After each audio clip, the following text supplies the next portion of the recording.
اور حضور علیہ السلام جب اس دنیا پہ تشریف فرما ہوئے تو آقا کریم روزے کی فرضیت سے پہلے بھی روزے رکھتے تھے. ویسے روزہ سن 2 ہجری کو فرض ہوا ہے شعبان المعظم کے مہینے میں، لیکن اس سے قبل بھی ایام 20 کے حضور روزے رکھتے تھے، اور اس کے علاوہ بھی مختلف ایام میں اللہ کے محبوب روزے رکھتے تھے. روزے کی فرضیت کے بعد حضور علیہ السلام کی زندگی میں کل 9 رمضان آئے ہیں، جس میں 7 29 کے تھے اور 2 30 کے تھے. یہ بات ذہن میں رکھیے گا کہ روزے 29 ہوں ثواب پھر بھی 30 کا دیا جاتا ہے. تو زیادہ تر جو رمضان المبارک کے مہینے ہوتے ہیں وہ 29 کے ہوتے ہیں، 30 کے کم ہوتے ہیں. حضور کی زندگی میں 9 میں سے 7 جو ہیں وہ 29 کے ہوئے ہیں اور 2 30 کے ہوئے ہیں، تو ثواب پورے 30 کا ہی ہے.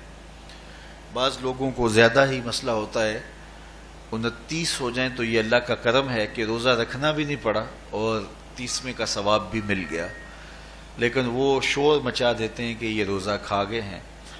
میرا نہیں خیال کہ کسی کو اپنے ذمے اتنی بڑی امت کا بوجھ لینے کی پریشانی ہو اور وہ خام خواہ ایک روزے کے لیے پوری امت کا بوجھ اپنے کندھوں پہ ڈال لے. تو 29 روزے ہوں یا 30 ہوں، اللہ ثواب پورے 30 کا ہی عطا کرتا ہے. روزہ اللہ تعالی جل شانہ کی رضا اور اس کی محبت کے حصول کا ذریعہ ہے، اور اس کا عملی نتیجہ جو اس آیت کریمہ میں بیان کیا گیا وہ تقوی ہے. لعلکم تتقون، روزہ اس لیے فرض کیا گیا کہ تمہیں تقوی نصیب ہو جائے، اتقاء کی دولت نصیب. اب سوال یہ ہے، کیا تقوی بھوک اور پیاس سے حاصل ہوتا ہے؟ پیاس کاٹنے سے، بھوک کاٹنے سے کیا تقوی نصیب ہو جاتا ہے؟ صبح سے لے کر شام تک روزہ رکھنے کی تلقین کی گئی. یہاں ناروے میں اور مختلف ممالک کے اندر 20 گھنٹے کا روزہ ہے، اور ہمارے بھی یہاں 16-17 گھنٹے مسلسل شدت کی گرمی میں بھوک اور پیاس کاٹنا ہوتی ہے. اتنا طویل دورانیہ جو بھوک اور پیاس کاٹی ہے، اس کا مقصد رزق بچانا نہیں ہے، بلکہ وَيُزَادُ فِيهِ رِزْقُ الْمُؤْمِنِ، ماہ سیام میں مومن کا رزق بڑھ جاتا ہے. آپ اپنا بجٹ دیکھ لیجئے، باقی مہینوں کی نسبت ماہ سیام میں آپ کے اخراجات زیادہ ہوتے ہیں اور کشادگی ہوتی ہے. تو یہ کوئی خوراک بچاؤ مہم نہیں ہے، بلکہ رزق تو بڑھ جاتا ہے، لیکن اس کے باوجود 20 گھنٹے، 17 18 گھنٹے پیاس اور بھوک کاٹنا، اس کا کوئی مقصد ہے تو وہ مقصد قرآن نے بیان کیا کہ اس کے نتیجے میں تمہیں اتقاء کی دولت ملے گی، تمہیں تقوی کا نور نصیب ہوگا. سوال یہ کھڑا ہوا، کیا بھوک اور پیاس کاٹنے سے تقوی مل جاتا ہے؟ تو اس کو سمجھنے کے لیے ایک مختصر تمہید سمجھنا ہوگی، اور وہ یہ کہ ہمارے 2 دشمن ہیں جو ہمیں جادہ مستقیم سے ہٹانے کے لیے دن رات کوشاں ہیں. ایک شیطان اور دوسرا نفس. یہ 2 دشمن ہیں جو ہماری متاع عمل، ہمارا خلوص، ہماری للہیت، ہمارا باطن لوٹنے کے لیے ہر وقت مستعد اور فعال رہتے ہیں. اب ان 2 دشمنوں سے ہمارے تنہا ناتواں وجود کا مقابلہ ہے، اور ان میں سے جو بڑا دشمن ہے وہ نفس ہے، کیونکہ شیطان نے جب انکار سجدہ کیا تو ہم تو یہ کہتے ہیں کہ ہمیں شیطان نے بہکا دیا، لیکن شیطان نے جب انکار سجدہ کیا اور خود بہک گیا تو اس وقت کوئی دوسرا شیطان تو نہیں تھا جس نے شیطان کو بہکایا، وہ نفس تھا جس نے شیطان کو شیطان بنایا. اس نے اندر سے کہا انا خیر منہ، میں بہتر ہوں. تو یہ انانیت جو تھی، انا خیر منہ، اس نے اس کو بہکایا. تو شیطان کو شیطان بنانے والا نفس ہے، تو نفس شیطان سے بھی بڑا دشمن ہے. ایک بزرگ تھے، وہ ساری زندگی اپنی زبان پہ انا کا لفظ نہیں آنے دیتے تھے. اس مفہوم کو بیان کرنا ہوتا تو وہ با الفاظ دیگر بیان کرتے. میں کا لفظ، انا کا لفظ وہ اپنی زبان پہ ساری زندگی انہوں نے جاری ہی نہیں ہونے دیا. کہتے تھے اس لفظ نے شیطان کا بیڑا غرق کر دیا تو میں یہ لفظ زبان پہ آنے نہیں دوں گا. اچھا، بندے بھی بڑے عجیب ہوتے ہیں. کسی نے کہا لو ان کی زبان پہ یہ لفظ آتا کیوں نہیں، میں جاتا ہوں اور ان کی زبان پہ یہ لفظ آئے ہی آئے. چلے گئے. بزرگ تشریف فرما تھے، نماز کا وقت قریب ہو رہا تھا. حضرت ایک مسئلہ پوچھنے آیا ہوں. کہا پوچھیے. شیطان کو کس چیز نے برباد کیا؟ حضرت آپ تو بولیں گے کہ میں نے، آنا نے. تو کہوں گا جیسے بھی ہوا ان کے زبان پہ لفظ میں تو آ ہی گیا نا. تو وہ بزرگ بھی بڑے سیانے تھے، اس کی نیت کا کھوٹ سمجھ گئے. فرمانے لگے بیٹا نماز کا وقت ہو گیا ہے، نماز پڑھ لیتے ہیں پھر اس پہ بات ہوتی ہے. نماز ہوئی، سلام پھرا تو خود ہی فرمانے لگے کسی نے کہا تھا کہ شیطان کو کس چیز نے برباد کیا، جواب دینا چاہ رہا ہوں. کس نے پوچھا تھا؟ جھٹ کھڑا ہو گیا، میں نے. کہا اسی چیز نے اس کا بیڑا غرق کر دیا. تو جو نفس تھا وہ شیطان کو شیطان بنانے والا ہے. تو ہمارے ساتھ نفس بھی لگا ہوا ہے، ہمارے پیچھے شیطان بھی لگا ہوا ہے. شیطان بھی بڑا مکار دشمن ہے، چھوٹا دشمن یہ بھی نہیں ہے. یہ ہماری متاع عزیز کو، متاع ایمان کو، متاع عمل کو، متاع خلوص کو لوٹنے کے لیے دن رات مستعد اور فعال رہتا ہے. اللہ کے محبوب نے فرمایا الشیطان جاسم علی قلب ابن آدم فاذا ذکر اللہ خانس واذا غفل وسوس. شیطان اولاد آدم کے دل پہ قبضہ جما کے بیٹھ جاتا ہے. جب یہ اللہ کا ذکر کرتا ہے تو بھاگ جاتا ہے، اور جب یہ اللہ کے ذکر سے غافل ہوتا ہے تو یہ وسوسہ اندازی کرتا ہے. تو شیطان اولاد آدم کے دل پہ قبضہ جماتا. اسے پتہ ہے کہ دل قابو میں آ گیا تو پورا بدن قابو میں آ گیا، چونکہ میرے اعضائے بدنیاں میرے دل کے تابع ہیں. موسم اچھا ہے، رت سہانی ہے، صحن چمن میں پھول کھلے ہیں، لیکن میرا دل نہیں چاہ رہا تو ٹانگیں جنبش ہی نہیں کریں گی. مرغن غذائیں سامنے پڑی ہیں اور آپ کا تقاضا ہے کہ جناب لے لیجئے، لیکن میرا جی نہیں چاہے گا تو ہاتھ جنبش نہیں کریں گے. آسمان ستاروں اور کہکشاؤں سے بھرا ہوا ہے، جی نہیں چاہے گا تو نظر نہیں اٹھے گی. آپ سماعتیں بچھائے بیٹھے تھے، جی نہیں چاہے گا زبان نہیں بولے گی. تو پورے آزاد دل کے تابع ہیں، اور اگر دل شیطان کے تابع ہو گیا، اس کے ہتھے چڑھ گیا، تو پھر اعضاء وہی کریں گے جو شیطان چاہے گا. اور اگر یہ دل مالک کی محبت سے سرشار ہوگا تو پھر دل جو چاہے گا وہی اعضاء کریں گے. تو دل اللہ کی نافرمانی کی چاہت ہی پیدا نہیں ہونے دے گا، تو اعضائے بدنیاں کا رخ بھی اللہ کی رضا کے حصول کے لیے ہوگا. تو شیطان بھی قبضہ دل پہ جماتا ہے اور دل کو قابو میں کر کے حضرت انسان کا بیڑا غرق کرتا ہے. اللہ تعالیٰ کا کرم یہ ہوا اذا جاء رمضان سلسلۃ الشیاطین.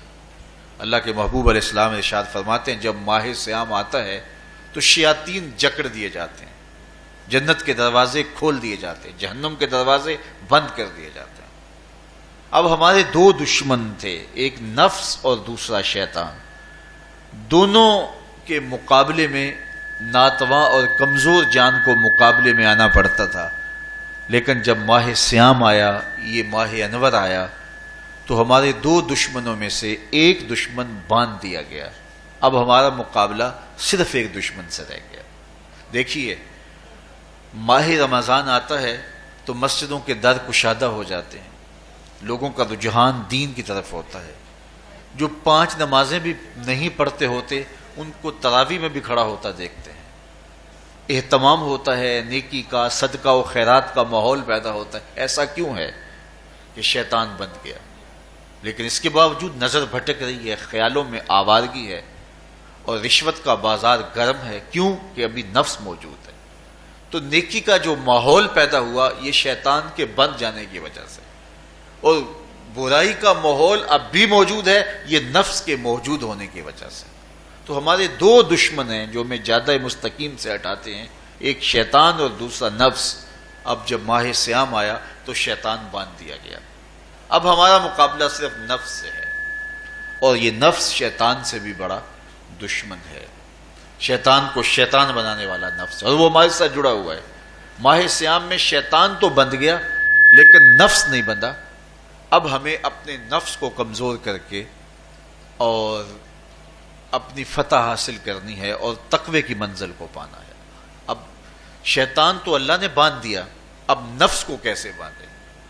تو آئیے نفس کی بندش کیسے ہوگی یہ کسی ایکسپرٹ سے پوچھیں گے کہ یہ کیسے اس کو باندھیں گے، اس کو کیسے قابو میں کریں گے. تو کسی ایسے شخص سے پوچھیں جو اس شعبے کا ماہر ہو. تو علامہ اقبال کے مرشد ملا جلال الدین رومی علیہ رحمہ کہتے ہیں آؤ تمہیں میں ایک معالج کا پتہ دیتا ہوں جو تمہیں اس بیماری کا علاج بتائے گا اور اس کی بندش کے طریقے بتائے گا. شیخ رومی علیہ رحمہ فرماتے ہیں ہفت شہر عشق را اتار گشت ما ہنوز اندر خم یک پوچام.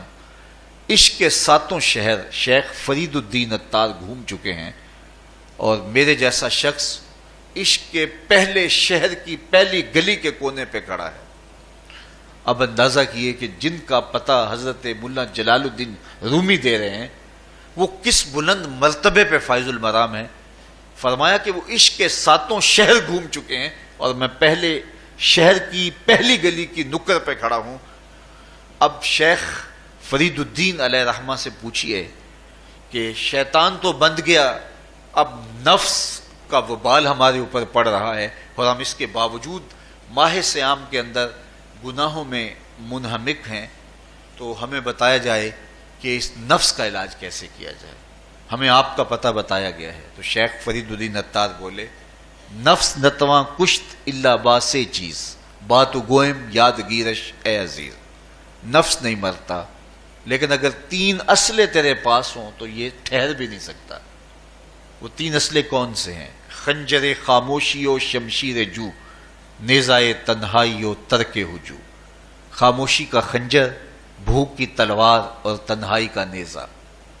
یہ 3 اسلحے ایسے ہیں اگر تو یہ لے کر کے نفس پہ ٹوٹ پڑے تو پھر نفس کا مقابلہ تیرے لیے آسان ہوگا. خنجر خاموشی، خاموشی کا خنجر. اللہ کے محبوب علیہ السلام نے فرمایا من صامت نجا، جو خاموش ہو گیا وہ نجات پا گیا. کیونکہ انسان کی زندگی کی زیادہ آفتیں اس کی زبان کی وجہ سے ہیں. آپ اپنے گناہوں کا اور میں اپنے گناہوں کا اگر احتساب کروں تو ہمیں سب سے زیادہ گناہ زبان کے ملیں گے. آنکھیں بھی گناہ کرتی ہیں، ہاتھ بھی گناہ کرتے ہیں، پاؤں بھی گناہ کرتے ہیں، لیکن سب سے زیادہ گناہ زبان کرتی ہے. جھوٹ بھی بولتی ہے، غیبت بھی کرتی ہے، شکوہ بھی کرتی ہے، گالی سب و شتم اور کیا کچھ زبان کے گناہ ہیں. اسی لیے اللہ کے محبوب نے فرمایا جو تمہارے 2 جبڑوں کے درمیان ہے یعنی زبان اور 2 ٹانگوں کے درمیان ہے تمہاری پارسائی کی جگہ، تم ان 2 چیزوں کی مجھے ضمانت دے دو، میں محمد تمہیں جنت کی ضمانت دے دیتا ہوں. تو انسان کے سب سے زیادہ گناہ زبان کے ہیں اور اس کی پارسائی کی جگہ کے. تو اس لیے میرے حضور نے فرمایا من صامت نجا، جو خاموش ہو گیا وہ نجات پا گیا. خنجر خاموشی، خاموشی کا خنجر نفس کشی کا ایک مؤثر ذریعہ ہے. اور دوسری بات وشمشیر جو، اور بھوک کی تلوار. تو بھوک سے نفس کا مقابلہ کیا جا سکتا ہے، بھوک کی تلوار سے نفس کا سر کاٹا جا سکتا ہے.